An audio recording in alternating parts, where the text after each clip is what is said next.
Les données positives sur l'emploi des États-Unis ont renforcé les probabilités d'une hausse des taux d'intérêt par les réserves fédérales des États-Unis. Donc la Banque centrale va-t-elle augmenter les taux?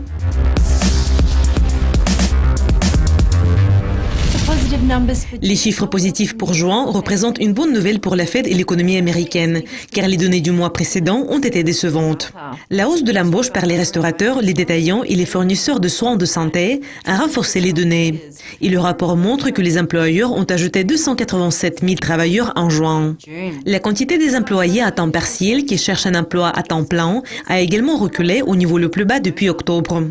Ces chiffres positifs ont renforcé les probabilités d'une hausse des taux d'ici la fin de 2016 de près de 25% par rapport à 12% enregistrés jeudi avant les publications. Selon le principal économiste sur les États-Unis à Deutsche Bank Securities Incorporated, Joseph Lavogna, la Fed va pousser un soupir de soulagement.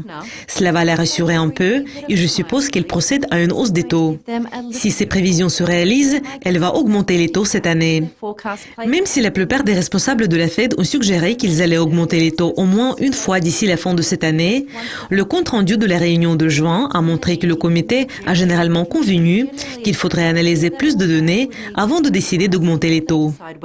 Les actions asiatiques ont également bénéficié de la nouvelle, ayant fait le plus grand bond depuis mars.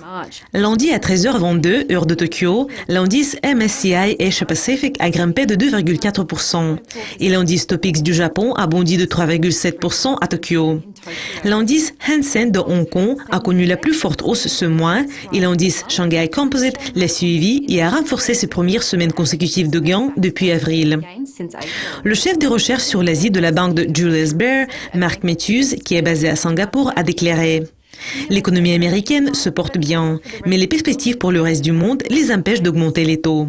L'indice FTSE 100 de Londres a vu sa meilleure journée de trading depuis la semaine dernière en raison d'une bonne nouvelle.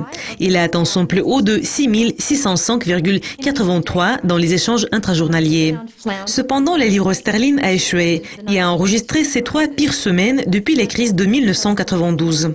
Cela conclut la revue de presse. Je m'appelle Céleste Skinner. Pour découvrir plus sur le marché d'échange, restez à l'écoute de Dukascopy TV.